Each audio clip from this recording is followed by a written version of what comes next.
What is electricity? Have you ever touched a doorknob after walking on a carpet in socks and felt a little zap? Have you seen a lightning during a storm? That's electricity. And it's actually all around us, all of the time. It's usually invisible and under control. In order to understand what it is and where it comes from, we need to look at matter itself. If you zoom in on anything, may that be even the air, or the computer screen, or even your hand, whatever it is, it's made out of atoms. The smallest building block of anything is called an atom.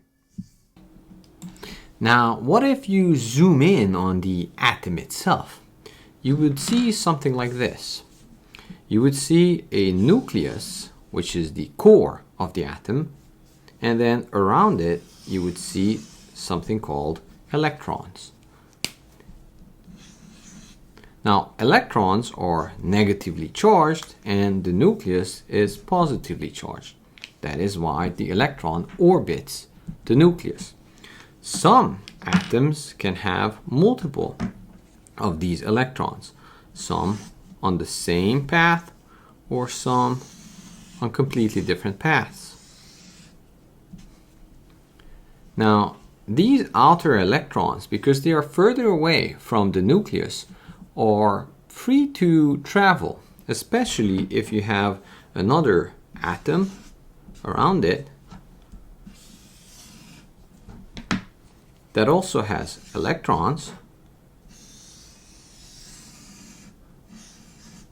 These outer electrons can actually travel from one atom to another. These are free electrons that can travel. There are some materials, like most of the metals, copper, aluminum, iron, and so on, that have a lot of these and they are very free to travel. We call those conductors. Some materials don't have enough of these.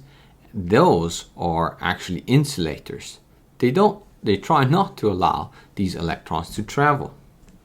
Now, in a conductor, if these electrons are going in a direction, that is what we call current. The current is the traveling electrons. Some electrons, like on your socks after you rub it on the carpet, they just stay on your socks. They don't go anywhere. That is called static electricity. Now, as soon as you touch your dad's ear and you zap it, these travel and become a current. Static electricity is when the electrons are staying in place. When they are moving in a conductor, that is what we call a current. Before we move forward, I want to talk about something. Now, we talked about electrons being in a conductor, such as a copper wire. If they're moving, they're a current. However, what I want to emphasize here that the electrons are already in the wire even before I touch the battery. Now, extra electrons are coming out from the battery and going into the wire, but they don't need to travel all that way here. It's actually pushing all of these electrons. Think about marble pieces in a garden hose, or the garden hose with water. As soon as I'm pushing one end, the water or electrons from the other end start coming out. That is why electricity in a wire is super fast. Now, in order to get them move, of course, I would need to connect it to the minus terminal. That would make this a circuit. Remember, the electrons are already in the wire even before I connected it to the battery. Now let's have some fun. This is a wooden spoon. Do you think is this a conductor or an insulator? I will let you think about it and give an answer. If you guessed an insulator, that's correct, because this is made out of wood, and wood is a fairly good insulator. What about this spoon? It's a spoon. Is it also an insulator? If you guessed correctly, then you guessed no, because this is a conductor. It's not what the object is, it's what is it made out of. This is made of wood, so it's an insulator. This is made out of metal, so it's a conductor. Here's a penny. It's made out of copper. Do you think it's an insulator or is it a conductor? Copper is actually a really good conductor. It's a conductor. What about this penny? This penny is a toy. It's made out of plastic. Some that homeschoolers like to use when they're learning about math and adding coins and that kind of stuff. This is plastic. This is an insulator. This is copper.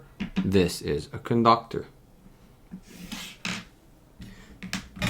What about this? This is a metal ruler. It is you guessed it, it's a conductor. However, look at the back side. This is cork. The back side is an insulator. We can build funny stuff and very interesting and useful stuff when we mix insulators and conductors. Here's a straw. Plastic. It is you guessed it, insulator. This is a nail. It's a conductor.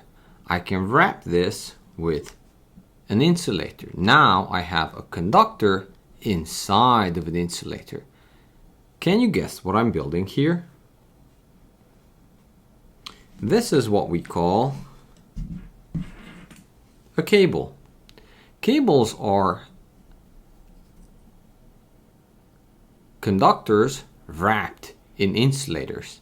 Cables are very useful and we find them all over the place. In fact, these type of cables you will be working a lot in some of the future courses. These have copper inner wires wrapped with insulators. That is how we can direct the flow of the current. So when we touch it, we don't get zapped. And the current only goes where we want it to go. This is how we control electricity. Now, before you go and touch a bunch of wires, let's continue with a safety video. However, for your home, look inside your kitchen and see how many insulators and conductors can you find. Find 3 of each. 3 conductors and 3 insulators. Let's have fun. You will have some downloadables and PDFs, free stuff in the download section in the school. If you scroll down, you'll find some homework and some fun stuff to do with your parents. See you in the next lesson. Hey, if you enjoyed this lesson, consider joining our school community. There you will find more advanced courses and unit studies, with all lessons organized so you can track your progress. You will get downloadable practice sheets to complete after each lesson. Great proof of what you just learned. You will also be able to purchase kits and components right there, and if you ever get stuck, our help desk is ready to support you. Link in the description. See you there.